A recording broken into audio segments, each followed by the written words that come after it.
Now, I was intrigued as a kid. I saw a map of the surface of the tongue. It said, here is sweet, here is sour, salty. That's BS. Tell the truth. Unfortunately, That's got to be BS. the map is a fiction.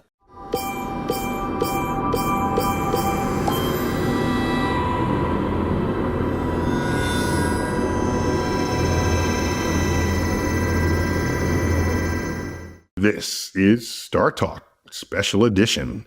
Got with me my usual co-host, Gary O'Reilly. Gary. Hi, Neil. Hey, former soccer pro turned soccer announcer, and we get to share you with the soccer universe. Thanks for being part of the StarTalk family. And of course, Chucky baby. Hey, what's happening? Gary, you and your producers put this together, so give me the setup for this. Okay, so I suppose we all do it. We all eat. You think? Yeah, okay. Our bodies need fuel. We shovel it in and we burn it up. Into your pie hole. Yep, in the pie hole. And it goes. But how many of us stop to consider the fundamentals of what we eat, such as flavor? Is it luck? Some meals taste better than others, or are we being cleverly led into a foodie heaven? Then ask yourself, why do some foods work better than others? And whose idea was it to put sea salt on caramel? Really, whose idea was that? Because it works really, really well, but it wouldn't come straight to your mind unless somebody gave it to you. So then you go, is cooking just cooking, or are we looking at science here? I'm going to guess it's always science. That's what I'm going to guess. That's all right. Then there's you out on a limb again, Neil. So we've got with us repeat guests. This might be your third time on StarTalk, scattered over 5 or 6 years.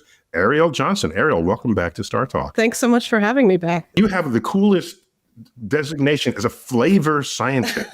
That's a thing. Flavor. It's a niche field, but we're passionate about it. Okay, you are the flavor scientist. That's how niche-y it is. You're advisor to some of the world's top chefs, top restaurants.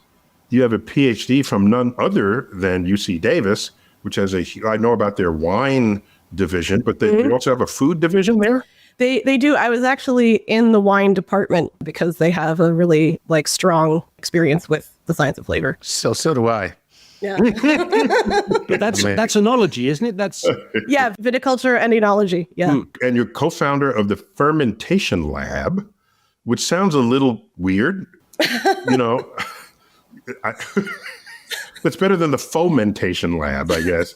And what does it have to do with that world-renowned restaurant in Copenhagen called Noma? Noma. So Noma started with, in retrospect, a little bit of a stupidly difficult creative constraint, which was let's cook with ingredients only from Scandinavia. Oh, God. Yeah. And I mean, seriously, and we're celebrating this place? Come on. Yeah, potatoes, beets, onions. Let's just get real. Cabbage. Right, exactly. Exactly. This Noma restaurant is world famous, possibly even across the galaxy. And I know people, they are people with means, who said, this weekend, let's go eat out at Noma. And they chartered a plane and flew there just for that. So this has got to have some remarkable draw upon people's taste buds. So what was your relationship with that restaurant? Remind us. So when I was in grad school studying flavor chemistry, I went to grad school because I was really passionate about food and wanted to, be a scientist that was working with chefs and restaurants and applying that. Noma was a place that had started their own Nordic food lab to study ingredients and flavor, and were working with techniques like fermentation and wild ingredients, and just was sort of everything, that I wanted to be doing. So I kind of talked my way into an internship in their initial lab and really hit it off with everybody. And you just talked your way in. A little bit, yeah. Okay. Very cool. Great. I think they were a little skeptical, but after some light hazing, a couple of cases of rhubarb to juice to see if I would do it. It turns out that, they're sort of deep thinking about flavor and how to find it and how to work with ingredients. And my knowledge of, food chemistry was really complementary. And you're also the science officer, that even such a thing, on Alton Brown's TV show, Good Eats. Yes. Yeah. Well, just to remind people, we had both of you on stage at the same time for a StarTalk Live was it at the Beacon Theater? I think it was The town hall here in Newtown. okay. Yeah.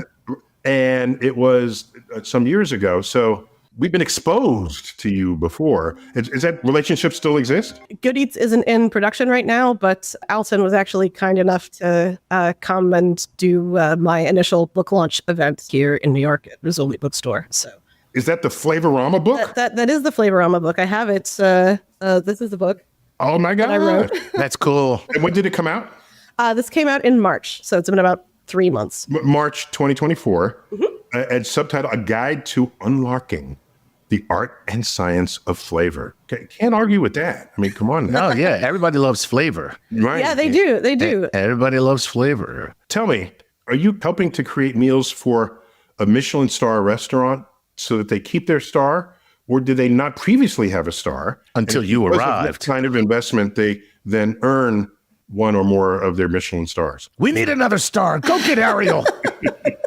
Well, I don't think about things like Michelin stars, but it's the kind of thing where a place like Noma is constantly, pushing the boundaries and trying to kind of not rest on the laurels and find ways of, being more creative, coming up with new ideas. And turns out science is really helpful for that. So I don't feel like I can take any credit for whatever, awards or stars, but I do know we work well together and make some tasty stuff. So are there some fundamentals, Ariel, to your sort of view on flavor, or actually the way flavor exists and how we experience it? Or is it as simple as salt?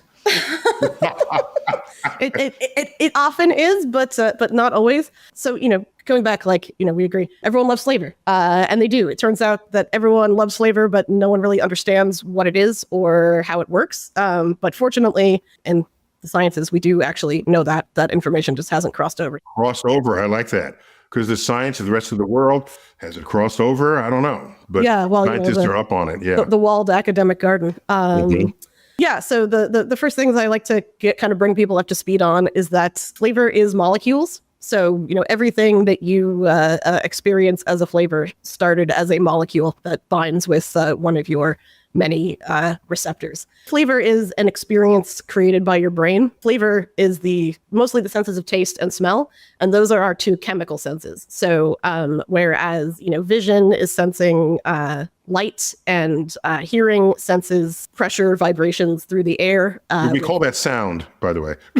Yeah, but that is but is it sound until your brain interprets the signal into sound? Is it just waves through the air? Yeah, philosophers like distracting themselves with that question. Yeah. So there's a difference, Ariel, is there not, between orthonasal olfaction and retronasal olfaction? Yes. And I'm not quite sure I know the difference, but you will, won't you? Okay.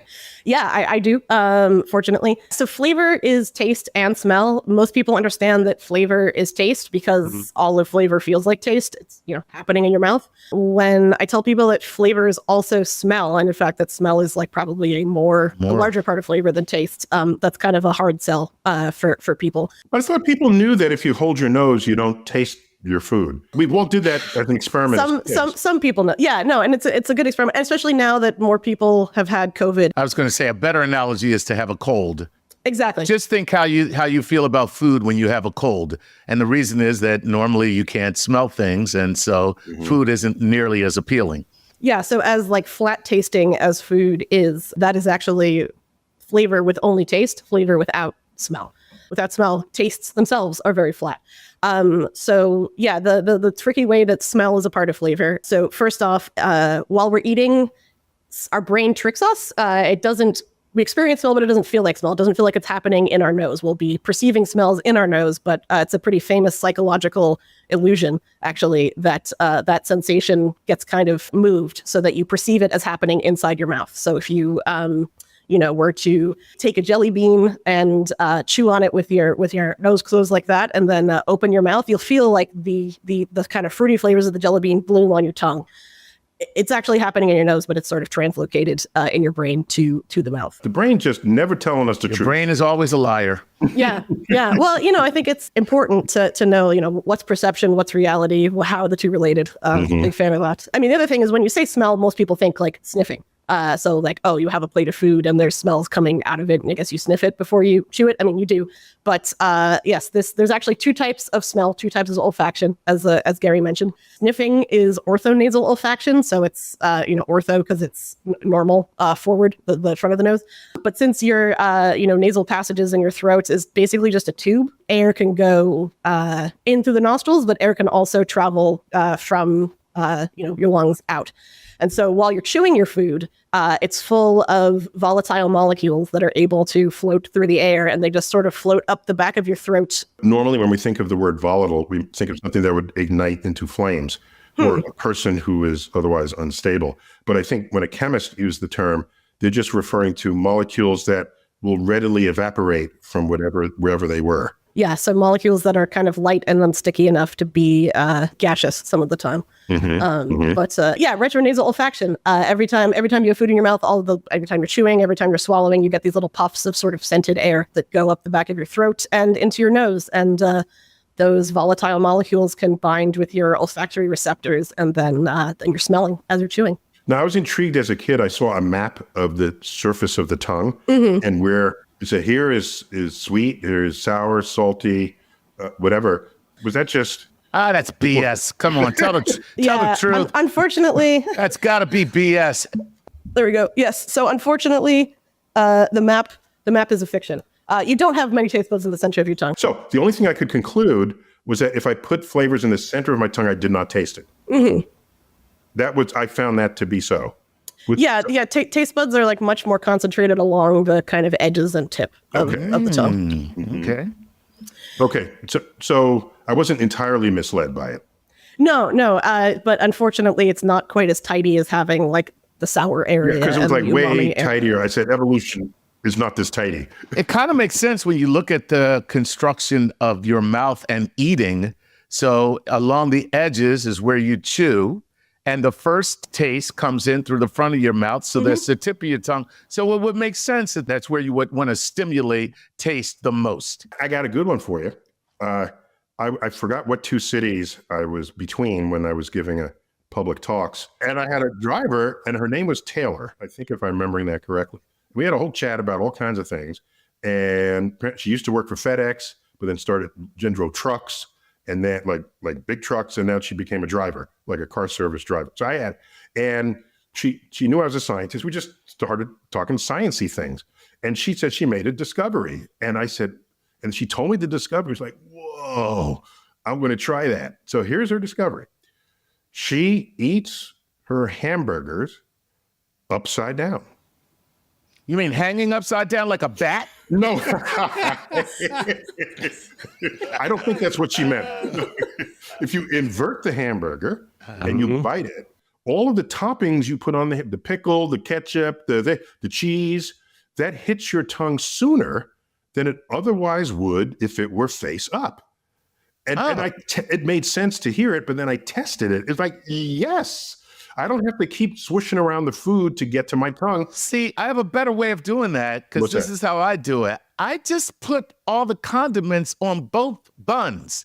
Both sides. Both sides. Like the sauteed onions, I put them on top and bottom. Get two slices of cheese. That'll work. Everything. True innovation. Yeah. Yeah. And now the only thing that I don't do is 2 slices of cheese, top and bottom. So maybe I'll try that. Yeah. That sounds good. I'm just wondering a couple of things. It's a big part of what you do.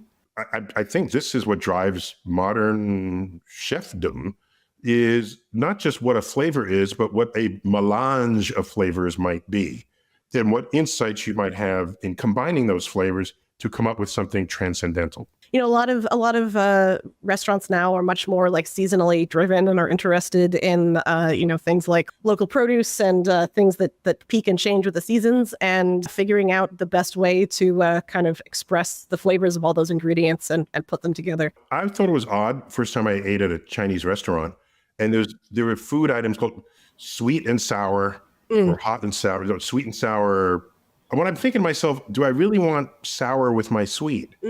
And why are they putting something that burns my tongue in the middle of the honey? Why is there hot honey? Like, who thought this stuff up? Well, I mean, it's interesting because Chinese cuisine is really like the oldest continuously developing cuisine. I mean, there's like recipes that are 6,000 years old that are from ancient China that are still good. Still good, really? Like, I mean, they're like much more advanced than what people in Europe was cooking 6,000 years ago. I was going to say they're still in use. It doesn't necessarily mean they're good. Thank you. Let's clarify that. Because So Ariel, is there like a color wheel for flavors where, when you're matching things that, the sweet will go with the sour because it sort of lines up in the spectrum? I like that question. Yeah, yes and no. I mean, a lot of other flavor scientists have spent time kind of building wheels like that. There's the wine aroma wheel was one of the first ones. Yeah. Out of UC Davis. Yeah, I mean, it's tricky because flavor is so multidimensional. I mean, color, depending on how you look at it, has like 3 or 4 dimensions, or can be, sort of expressed that way. I mean, like there's brightness, there's hue, there's... Exactly. So yeah. Or like cyan, magenta, yellow, and black. There's like several different ways of expressing it. With flavor, we have 5 tastes: sweet, sour, salty, bitter, umami. Tell me about umami, because none of us grew up with umami. And umami somebody just showed up at the doorstep. Yeah. And then everyone goes, this has umami. It's like, what the hell is umami? Umami is like the most recently identified of the tastes. You can go back to like classical antiquity and find the Greeks writing about sweet and sour and salty and bitter. Umami, chemically speaking, it's the taste of glutamate, which is the ion form of glutamic acid, one of the 20 amino acids that are in all of our proteins. It's a savory taste. It's a kind of mouth-filling, brothy savoriness. Didn't we just call that savory, though? Like, back in the day, we just called that savory. Well, so did umami bump out the word savory from the vocabulary? Well, yeah, I basically, whoever discovers something first gets to name it. So, we had a concept of savory, but it wasn't until the early 20th century that a Japanese chemist, Dr. Kikune Ikeda at the University of Tokyo, he was studying seaweed broths. So in Japanese cuisine, they cook a lot with kelp called konbu. It's very savory tasting. Is kelp the same as seaweed? I mean, are they considered the same food? Kelp is a type of seaweed. Okay.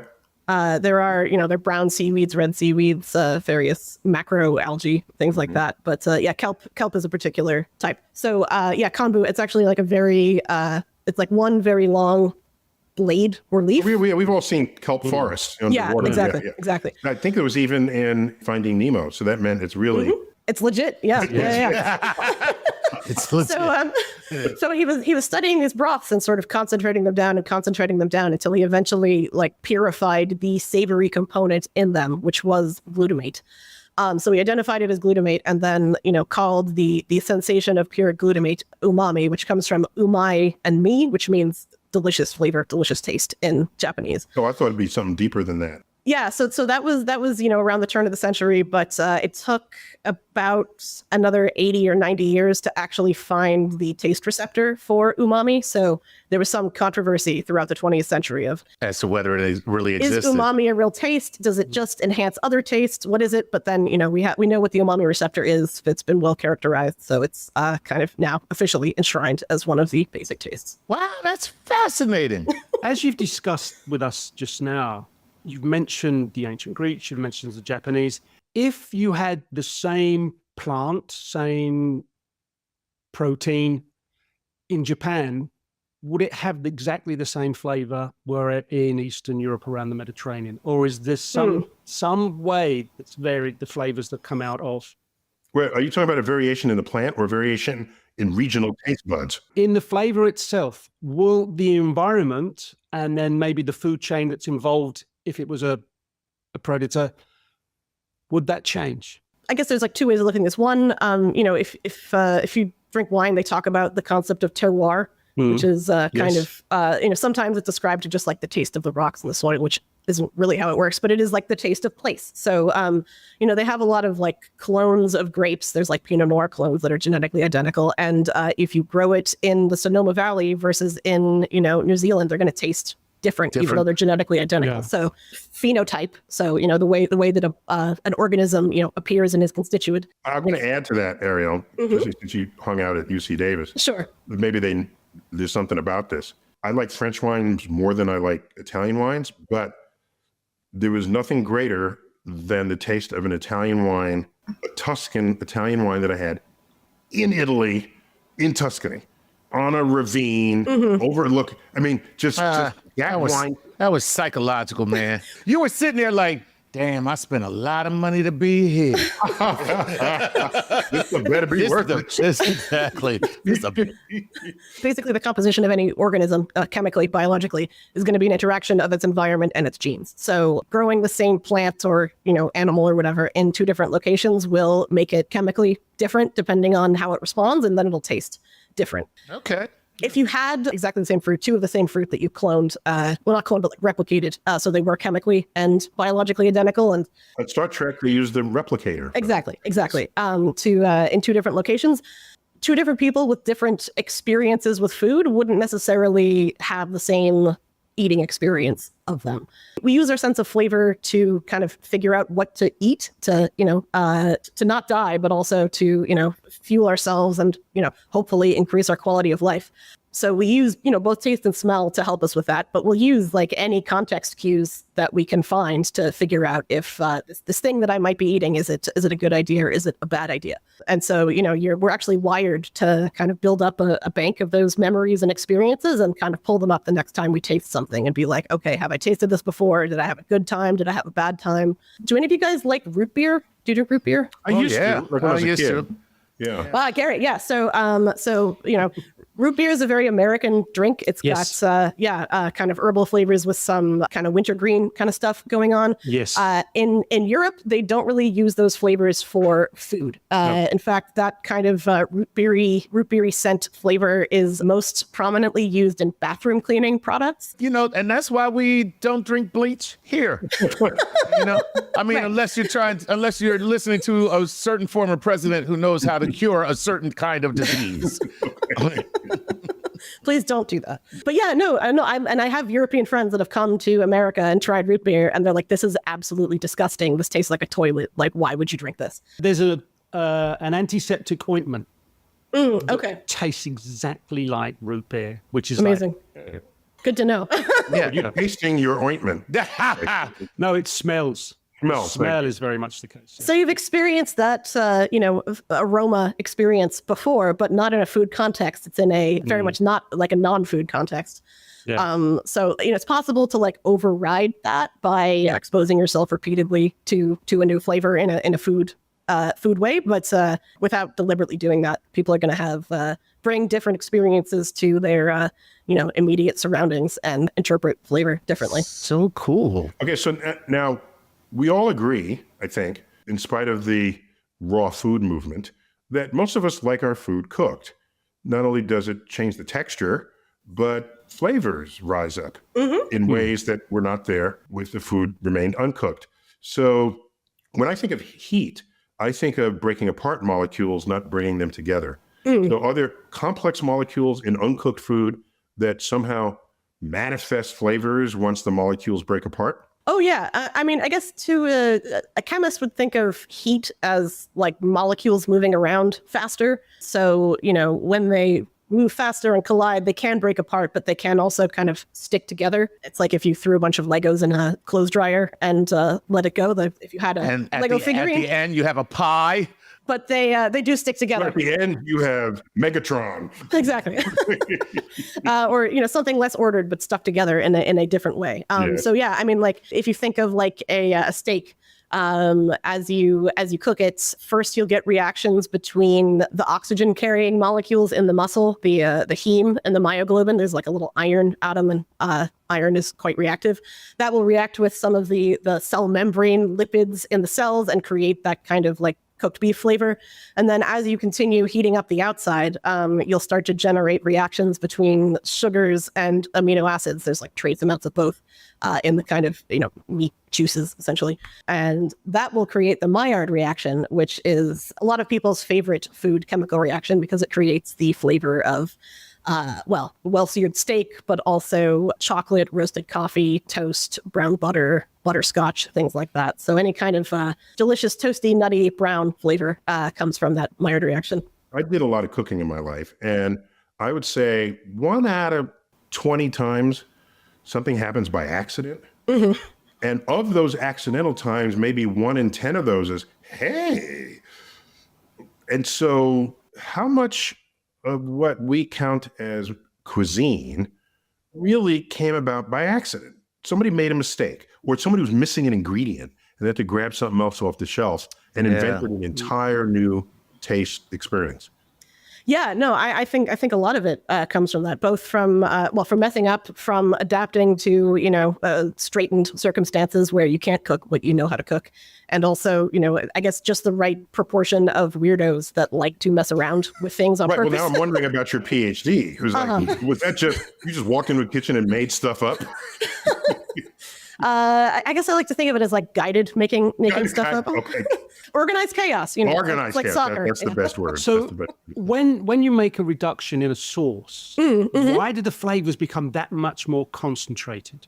Gary, you're evaporating out the water, and water's got no flavor. So, exactly. So what? I didn't ask you. Give me a hard question. I didn't ask you, did I? I wanted to know from me. Which that in the UK, they don't reduce sauces. That's only in France. Yeah. So you're stuck with your watery liquid gravies. Is that what's going on? Possibly. But yeah, while you're reducing, you are evaporating water, and so the taste molecules specifically, taste molecules aren't volatile. You'd have to put them under like an insane vacuum to make them evaporate, so they get more and more concentrated. Just so that our audience knows, the less air pressure there is on the surface of anything, but let's say liquids, the less air pressure, the more likely the molecules of that liquid, whatever it is, will jump off the surface and go into the air. So you use the term, in a vacuum, you could possibly evaporate some of these molecules, but at normal air pressure, you're not. Yeah. Right. Okay. So I just want to make sure everybody was understood. Yeah. And I mean, and interestingly, this practice of creating a vacuum to evaporate things at lower temperatures, a lot of bars and restaurants use that now in the form of a rotary evaporator. So they're able to distill things at 30 degrees Celsius instead of boiling. Well, how about sous videing? And I mean, that's low temperature cooking too. Without the vacuum, it's just a closed environment that you put whatever it is that you're cooking. Yeah, you'll use like a vacuum chamber to basically like shrink wrap a piece of meat or whatever else you're cooking. So that then when you put it in a temperature controlled water bath, you get good contact with the entire last time I sous vide, I didn't have a vacuum chamber, but I accomplished the same thing. Plastic bag. Yeah, a plastic bag. Plastic bag, yeah. A sturdy plastic bag. If you submerge it, all the water in the plastic bag wants to get out. Yeah. Because it wants to float up. So you just have a little straw hole in it. And as you lower it, the bag looks like it shrinks down on the food. Then you seal it, and I have basically a vacuum-packed bag. Yeah, no, it's a handy trick for if you don't have a vacuum sealer or yours is broken. I've done it before. When it's been down. cool. And it works really well. It's like, it works really you well. look at it, it's as though it had been vacuum sealed. Right. Yeah. Yeah, so there's a case, getting back to Chuck's point, we're not cooking it at high temperature. And so sous vide, especially meats, has become quite the rage in recent months and years. So who said, let's not sear it and still cook it? Well, no, I know what it is. They still sear it only after they sous vide. Yeah, that's it. Exactly. And that's what happens. But but I got to tell you, when you do that, it's like you're sealing in all the flavor with the sear. And it sears very quickly. Very quickly. It's That's the other thing too. It's like it's already almost at the right temperature. Yeah, it's already. It's almost like you pre-cooked it. Really, that's all it is. That's what it is. I mean, quite literally, yeah. No. It's just do the red meat at 130 degrees and say, "Here's your steak." Yeah. Just slap that puppy back on the pan. So I mean, if you're cooking a steak on like a grill or a griddle, not sous vide, you're kind of doing. You're using like the high heat of the pan to do two things at once. One, bring the interior of the steak to your desired doneness, which might be like 130 Fahrenheit, something like that. But then also create flavor on the outside of the steak by bringing it to a much higher temperature than that and hoping that not too much heat leaks into the center. So you've got to kind of like time it so that the inside and the outside are the way that you want it. Notice how she said 135 degrees Fahrenheit. Specifying her units of measure here. As opposed to the vaporizing 135 degrees Celsius. Yeah. So, Ariel, when I grew up, no one seemed to fear the idea of artificial flavoring in foods. We just viewed that as science, making things easier and faster and more profitable. And now, of course, it'd be highly objectionable to most people. What does the industry of artificial flavors look like today? Yeah, no, I mean, there's still a huge flavor industry. It's, multi-billion dollar a year industry. I was pissed off last time I bought truffle oil, only to find out that it was artificially flavored. Yeah, no truffle in the oil, baby. No truffle. And then usually, something like a truffle will have dozens or hundreds of different flavor molecules in its flavor profile. And usually for something like truffle oil, they'll pick like the one that smells most strongly of truffle. See, I'm blaming you for this because you could have stopped them. You could have called me right at the minute I was buying that product. Why didn't you text me, Neil? Sort of folding back into what we were discussing just a little bit earlier about the environmental, psychological effects on flavor and taste. Why is it that foods that are bad for us taste better than foods that are good for us? Because that doesn't seem to be us evolving well to defend ourselves. Yeah, well, I mean, I don't think that's necessarily universally true because I've had, beautiful, delicious vegetables and fruits and things that are, quote unquote, natural and great for you. Tell that to a 5-year-old. Ariel, we have to discount the whole interview because we know you're lying. I mean, I love a Dorito as much as the next girl, okay, but yeah. I mean, even in food science, deliciousness is not really like a quantifiable feature.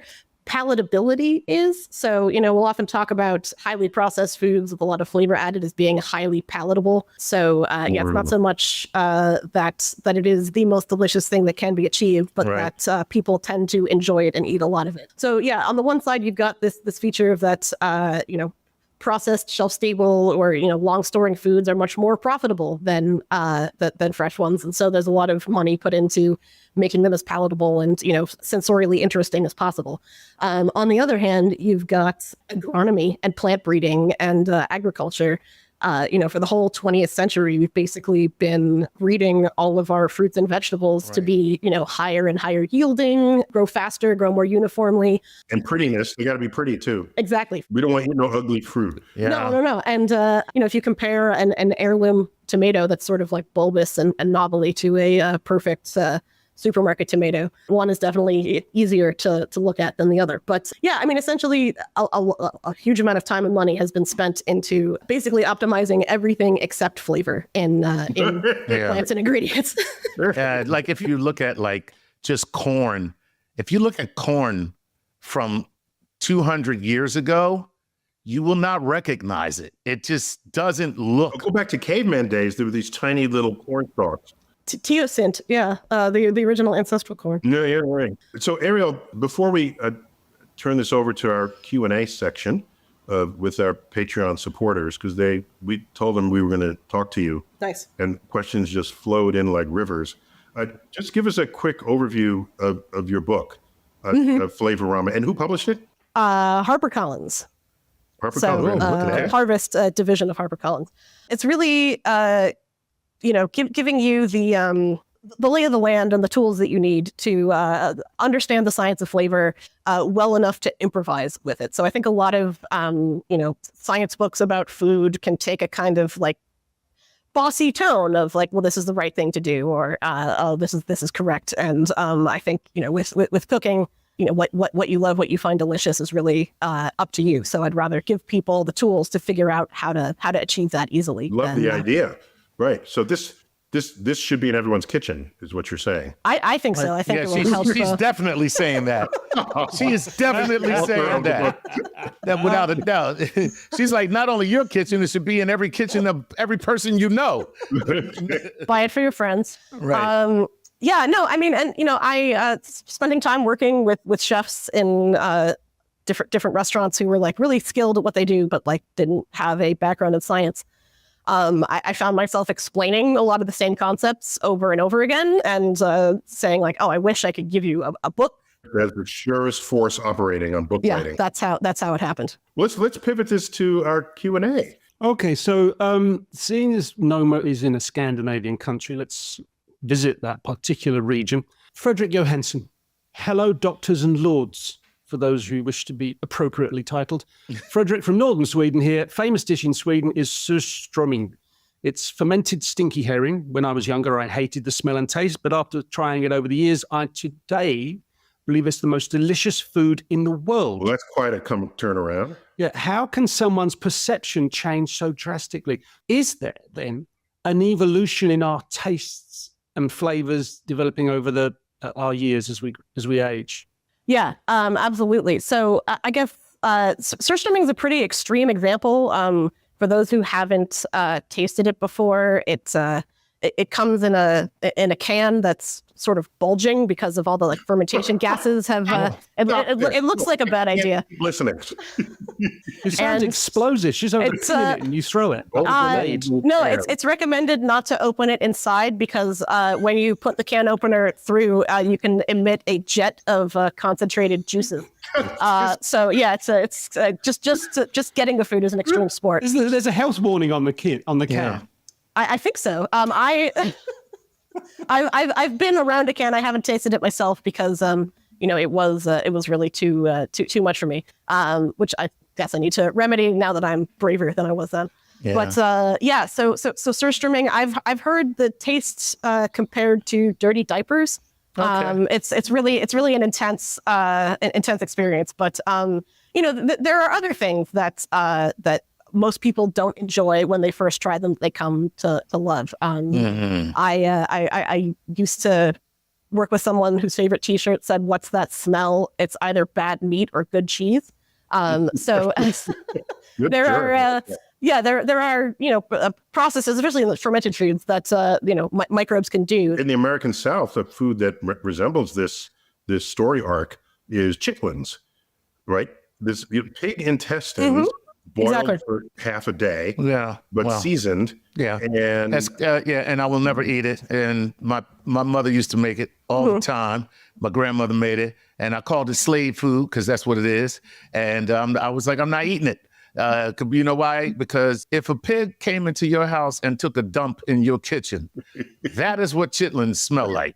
Okay? That's what Yeah, no way. I mean, you literally are eating something that smells like literal poop. It's ridiculous. Say it's some of the best food they've ever had in their life. It mirrors this example here. Yeah, you know why? In both cases, here's why.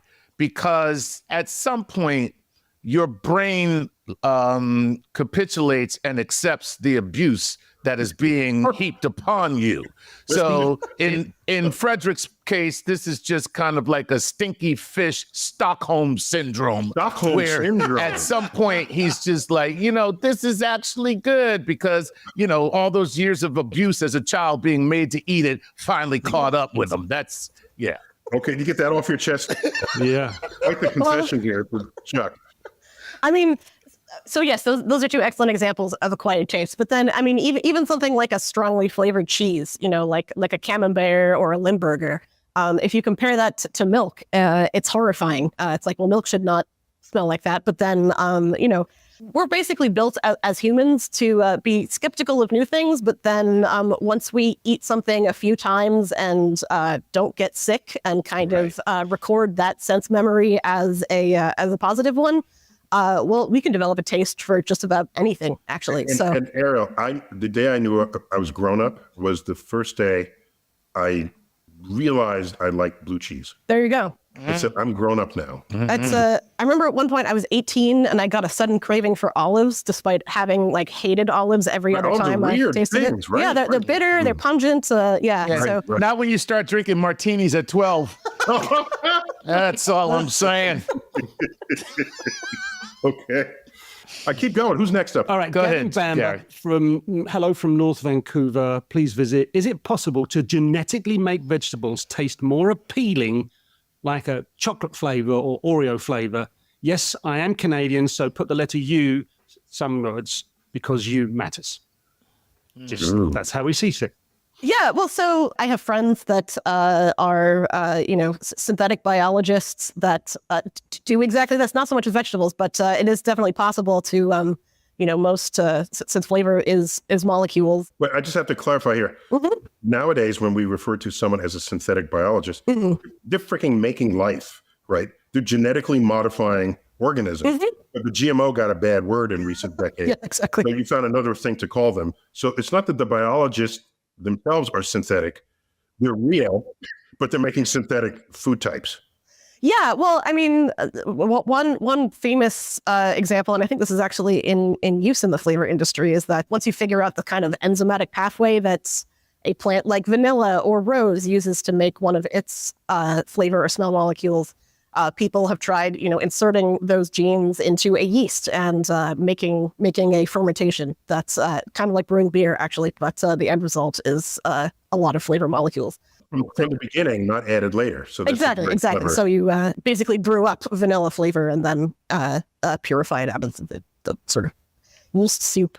In theory, that's possible. I do know quite a few people. I mean, going back to our earlier conversation about how all the flavor has been bred out of vegetables. So when people say like tomatoes don't taste like tomatoes when I was a kid, like it's literally true. Most commercially available fruits and vegetables have very little flavor compared to 50 years ago. There are people that are interested in changing that. I have some friends at Washington State University that have a bred lab. So they breed wheat. Is that St. Louis? WSU in north of Seattle. So it would be in Washington State. Mm-hmm. I was thinking of Washington University. Washington University, yeah, is in St. Louis. So there are like academic wheat breeders and vegetable breeders that up until maybe 10 or 15 years ago would have been making these terrible supermarket varieties that are like high yielding, et cetera, that have kind of gone rogue and are really interested in making seeds for fruits and vegetables that express a lot of flavor and are easier to grow maybe than heirloom seeds, which is what people have traditionally tried to use if they want like a really delicious tomato or wheat. I don't know if we have time to go here, but I heard, and it made sense to me, that the reason why children don't like vegetables, but as adults we're either neutral to them or come to like them. Children don't like vegetables because vegetables on average are bitter. And most poisons in nature are bitter. And poisons are much more potent on a small body, such as an infant or child or toddler, than they are on an adult. So that this was an evolutionary resistance to not dying by eating something that was poisonous. Wow. Yeah, no, that's exactly how it works. Children also, babies and children have more taste buds than adults. So we're, born with a lot of taste buds that we sort of gradually lose over our lifetimes. So, everything they're tasting is more intense than what an adult will taste. So I can imagine a whole new TV show where children who can't otherwise speak yet, you just hear their thoughts. Stop shoving this down my throat. I can taste this and you can't because you're old. But I could picture the whole dialogue. Yeah. Well, I mean, our tastes and our like enjoyment of tastes is like pretty hardwired. So like babies are born liking sweet foods, liking umami, being very like disgusted and aversive towards bitter. And breast milk is sweet. So very sweet. Yeah, it is sweet. Yeah. Right. So sweeter than regular than what we think of as regular milk. Yeah, cow milk. Yeah, good source of calories and energy. Human breast milk, because all mammals would have breast. So this is true. It's in the name. So next up, Chuck, give me another question here. All right. Alikhan Hemraj says, hello, Dr. Tyson, Lord Chuck, Dr. Johnson, Gary. My question is, how is molecular gastronomy change the way we eat in the future? Is everything just going to taste like chicken? Where'd that come from anyway? Tastes like chicken. Yeah, I think not to harp on about the destruction of flavor in the 20th century, but if you eat an heirloom chicken or a wild chicken, it has a very intense flavor. So the kind of blandness of current chicken is a relatively new phenomenon. So maybe it will taste like chicken, but taste like the chicken of the 19th century or the red jungle fowl. Ariel, what does chicken taste like? I'm sorry. That's a good question. That's a deeper question than any of us ever expected it would be. Yeah. Molecular gastronomy. This is thinking about food and cooking on a molecular level rather than just on a macroscopic level. Yeah. So do you see a trend line here in the future? Yeah, I mean, so you've got like large food companies paying, more and more attention to flavor, especially as they're making, plant-based meats and things like this. But I think the other people working on food, whether that's farmers, seed breeders, chefs, are, finding a lot of different ways that understanding the molecular side of things helps them do what they need to do. So yeah, no, I think it's going to change the way we eat in so many different ways that there's not going to be like one particular trend. And if you don't but in the end, chicken will always taste like chicken. Okay. Whichever side of the road it's on. Exactly. Right. Next question. Renee A. Chen. Hello, everyone from Silver Spring, Maryland. When we ultimately inhabit the moon, how will cooking differ? Will the boiling and freezing points of water change? Will food cook faster or slower? Will we need special equipment? I can handle this, Ariel, if we... No, I think you actually have more experience with this than I do. Yeah, sure. So if you have a HAB module, presumably it's pressurized. And if it's pressurized, then everything is normal. The boiling points are normal. As we discussed earlier, the pressure of air or of an atmosphere on top of the liquid affects what evaporates and what doesn't, and at what temperature.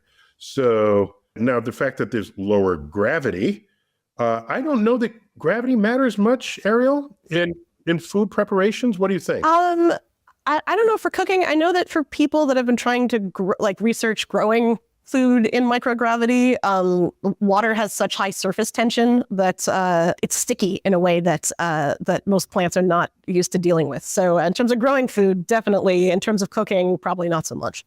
Probably not so much. But I can tell you this, with a lower gravity, honey will never pour out of it. If you're waiting for the ketchup to come out of the ketchup bottle. So I think, that'll be quite frustrating.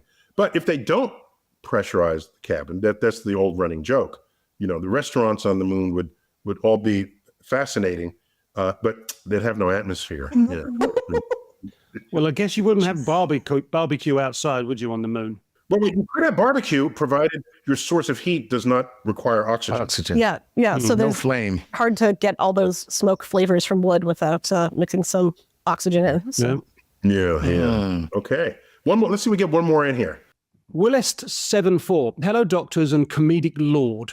Will from Hawaii here. In the movie The Matrix, they were discussing if machines have gotten the flavors wrong, to which Dozer replies, it's a single-cell protein combined with synthetic aminos, vitamins, and minerals. Everything the body needs. What do you think about getting the flavor wrong? If food is made up of certain chemicals and combinations thereof, will food taste the same to everyone who has the same similar receptors, or is this more philosophical versus scientific perspective, like when determining how red is the red one sees, if red at all? Yeah, well, one of the reasons that the science of flavor is not more well known in the public is we didn't really have the instruments sensitive enough to tell what was making flavor until the last 40 years or so. And there's been papers in the last 10 to 15 years kind of identifying completely new natural flavor molecules that we just had no idea about because they were in such infinitesimally tiny amounts that a gas chromatograph mass spectrometer couldn't sense it, but our nose could sense it. So, I mean, provided that you have perfect data and then could access all of those chemicals, in theory, it's definitely possible. But it's something that, practically is a bit tricky. What I think the Matrix got wrong there, it assumed that the flavor was something separate and distinct from the molecular structure of what you were eating. But if you've reproduced the molecular structure of it all, it should have the flavors that it would have in the authentic version of itself. So I think they got that wrong. And, there's experience in eating where, we have things like glutamate receptors in our intestines. So that doesn't create the sensation of umami, but the experience of eating is kind of shaped by chemistry even after we swallow. Yeah, you have sugar receptors in your gut as well. So exactly. It prepares your brain to receive the signal that, hey, I'm eating sugar. This is great. Yeah. Gary, we got time for one last question. What do you have for me? All right, here we go. Bruce Ryan. Hi, gents. And of course, Ariel. He's from Alexandria in Virginia. I always wondered why carbon dioxide sticks to water to make fizzy drinks. Do other gases work the same way? If so, why don't people make fizzy drinks with helium? Thanks for all you do. Well, you're welcome, sir. Yeah. Now, that would be fun, huh?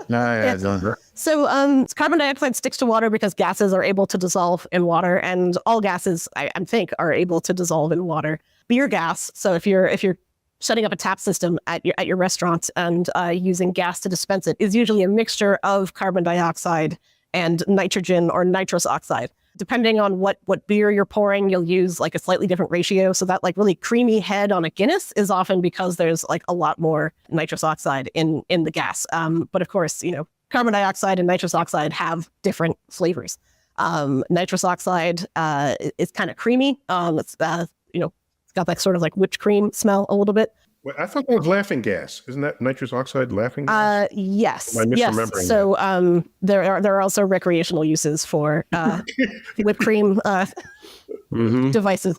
Whippets, or maybe, I don't know. Yes, exactly. Uh-huh. But carbon dioxide is special because it has a prickly flavor. And we're not actually sure yet what that mechanism is, whether we have a distinct carbonation taste sensor or if it's interacting in a special way with our sour receptor. You tell me dissolved helium wouldn't have a prickly sensation on your tongue? Probably not. And you consider like a human's experience with carbon dioxide. Usually if you're breathing in a lot of carbon dioxide, you're in a lot of danger because you're about to suffocate. So, our suffocation reflex is actually from like high carbon dioxide as opposed to like low oxygen. So it's a little bit masochistic, I guess, that we like to, just microdose on suffocation. Look at that. Pepsi, it's your new autoerotic asphyxiation. Flirting with danger. Yeah. Who would have thought? All right, we got to end it there, guys. Ariel, thanks for coming back onto StarTalk. I mean, we should have you more often. Yeah, it's a lot of fun. Yeah, I'd love to. Just let me know. Like 10 other subjects I wanted to cover, and there wasn't any time, and we went over anyway. Actually, we just learned you are a resident in the city, so you come by my office, and we could totally make this maybe a regular thing. Amazing. On the food spectrum. I would love that. Yeah. And next time we'll do it with the taste test. Oh yeah. Bring some of your damn food that you work on. I will run so many tests on you guys. It'll be No, that's not what we said. We didn't say that.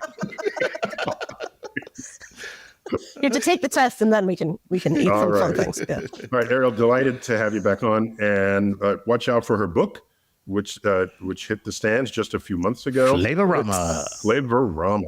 Yes. Thank you so much. Give me the full subtitle of that book. Oh, A Guide to Unlocking the Art and Science of Flavor. I love it. When you put art and science in the same sentence, you know it's going to be good. All right, Gary, good to have you. Josh, always good to have you there. This has been StarTalk Special Edition. As always, I bid you to keep looking up.